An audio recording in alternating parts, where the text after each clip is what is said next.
Good morning student. अभी हम लोग इकोनॉमिक्स पढ़ने जा रहे हैं। इकोनॉमिक्स में 6 चैप्टर खत्म करने के बाद हमने 7 चैप्टर स्टार्ट किया था बाजार, जिसमें आपको पढ़ना है बाजार के प्रकार एवं उसकी विशेषताएं। बाजार के प्रकार एवं उनकी विशेषताएं।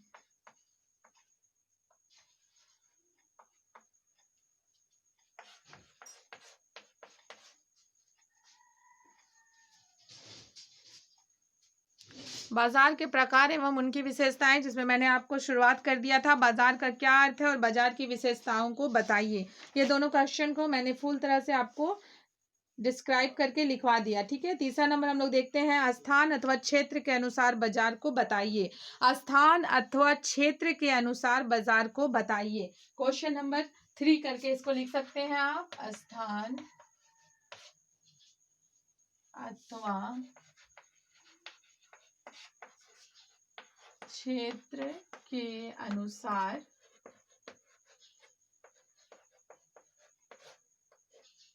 बाजार को बताइए।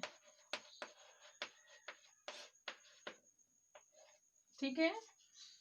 इसमें हम लोग देखते हैं आंसर में आप लिखेंगे, स्थान अथवा क्षेत्र के अनुसार बाजार को निम्नलिखित 4 भागों में बांटा जाता है। ठीक है। स्थान अथवा क्षेत्र के अनुसार बाजार को निम्नलिखित 4 भागों में बांटा जाता है। पहला है स्थानीय बाजार, दूसरा है प्रादेशिक बाजार, तीसरा है राष्ट्रीय बाजार और चौथा है अंतरराष्ट्रीय बाजार।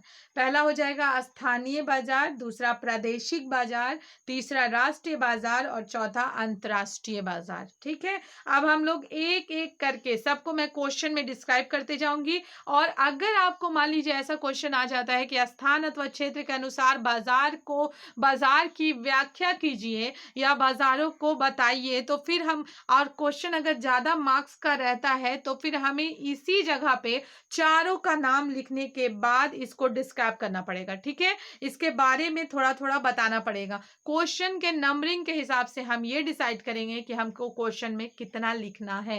जैसे छोटा क्वेश्चन है तो सिर्फ हम उसका पॉइंट्स लिख के छोड़ सकते हैं, लेकिन जहां क्वेश्चन का ज्यादा नंबर का क्वेश्चन आ गया तो उसी में फिर हम उसी पॉइंट्स को थोड़ा थोड़ा डिस्क्राइब करके लिख देंगे। ठीक है। और ऐसे मैं अभी आपको हर एक एक बाजार को अलग अलग क्वेश्चन की तरह समझा दूंगी। जैसा पहला नंबर है जाएगा स्थानीय बाजार, तो हम लोग इसमें लिखेंगे स्थानीय बाजार की परिभाषा दे। अब स्थानीय बाजार क्या है, तो उसमें आपका आ सकता है स्थानीय बाजार की परिभाषा दें। स्थानीय बाजार की परिभाषा दे। ठीक है। तो इस तरह से ये अगर क्वेश्चन आप याद कर लेंगे, और यहाँ अगर यही क्वेश्चन बड़ा आ जाएगा तो आप क्या करेंगे, स्थानीय बाजार लिखने के बाद डैश देंगे और जो यहाँ पे मैं लिखवा रही हूँ उसको उसमें लिख देंगे। ठीक है। और चारों बाजार का जो चार तरह का बाजार है उसका डिफिनेशन आपको ऊपर ही वाला क्वेश्चन के साथ बना देना होगा। ठीक है ना। तो स्थानीय बाजार की परिभाषा दे। चलिए हम लोग देखते हैं स्थानीय बाजार कहते किसे हैं। जब किसी वस्तु के क्रेताओं एवं विक्रेताओं का संबंध किसी स्थान विशेष तक सीमित रहता है तो इसे स्थानीय बाजार कहते हैं। प्रायः जल्द खराब होने वाली वस्तुओं का बाजार स्थानीय बाजार होता है, जैसे दूध, दही, मछली, मिठाई, सब्जी, फल आदि। ठीक है।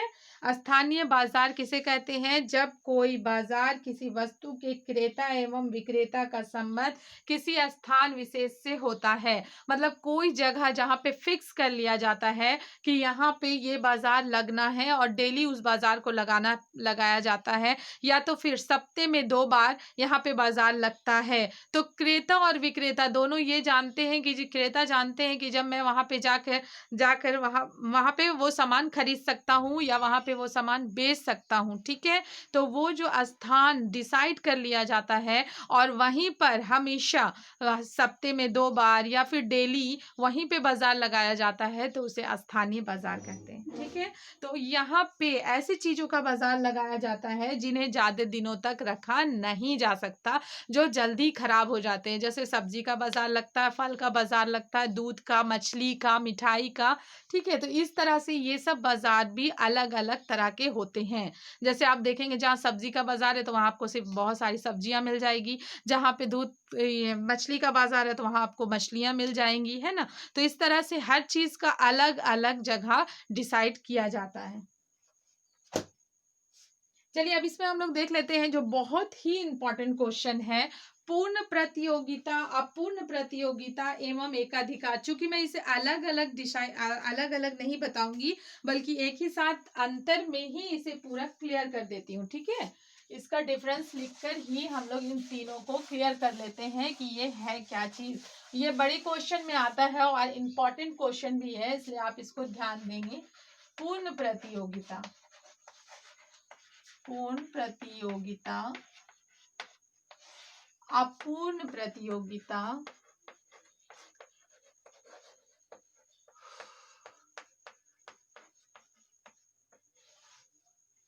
एवं एकाधिकार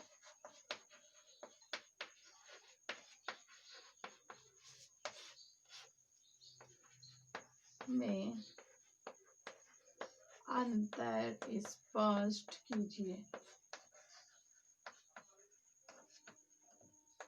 ठीक है, इसको आप इसी तरह से बनाएंगे जैसे हम लोग लिखते हैं अंतर। यहाँ पे हो जाएगा अंतर का आधार, कि किस आधार पे हम अंश पे अंतर स्थापित कर रहे हैं, ये हो गया। फिर हो जाएगा पूर्ण प्रतियोगिता, दूसरा हो जाएगा अपूर्ण प्रतियोगिता, पूर्ण प्रतियोगिता, अपूर्ण प्रतियोगिता, और तीसरा है एकाधिकार। ठीक है, चलिए अब अंतर के आधार पर इसे बांट लिया जाता है। सबसे पहले होता है अंतर का आधार में सबसे 1 नंबर देके लिखिएगा विक्रेताओं की संख्या। विक्रेताओं की संख्या तीनों में अलग अलग होगी।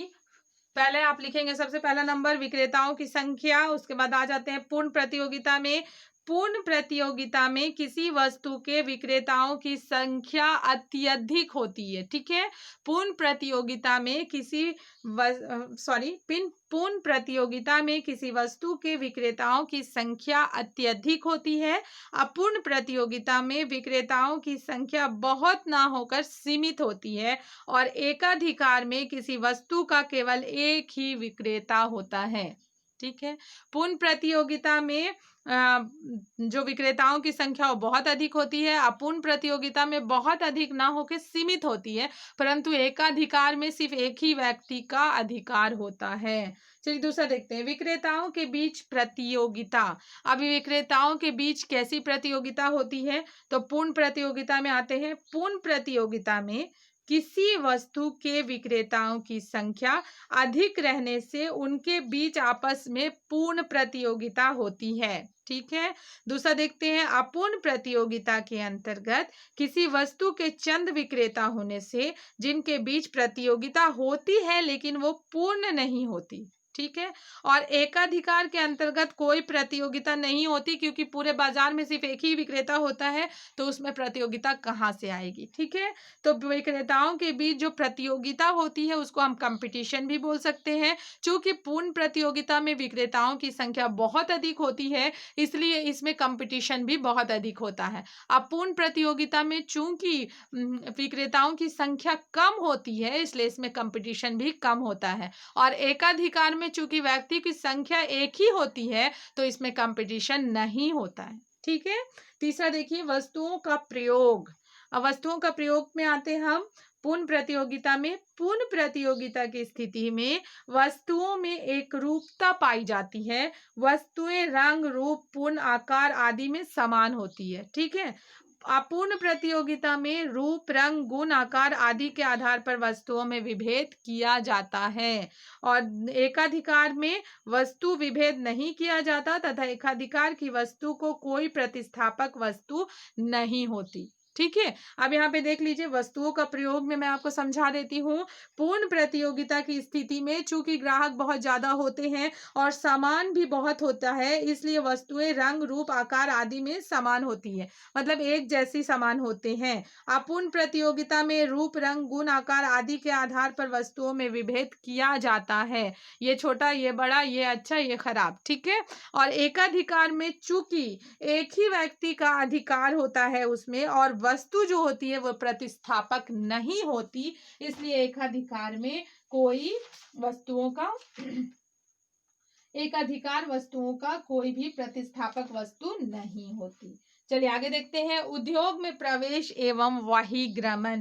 उद्योग में प्रवेश एवं बहिर्गमन में क्या हो जाएगा? पूर्ण प्रतियोगिता के अंतर्गत उद्योग में फर्मों के प्रवेश एवं बहिर्गमन की स्वतंत्रता होती है। अपूर्ण प्रतियोगिता में भी उद्योग में फर्मों के प्रवेश एवं बहिर्गमन की स्वतंत्रता होती है, लेकिन एकाधिकार के अंतर्गत उद्योग में फर्मों के प्रवेश पर प्रतिबंध होता है। ठीक है, मतलब कि हो जाएगा पूर्ण प्रतियोगिता के अंतर्गत उद्योग फर्मों में प्रवेश कर सकता है, अपूर्ण प्रतियोगिता के अंतर्गत भी उद्योग फर्मों में प्रवेश कर सकता है, परंतु एकाधिकार के अंतर्गत अब जो उद्योग है वो फर्मों में प्रवेश नहीं कर सकता, उस पर प्रतिबंध लगा होता है।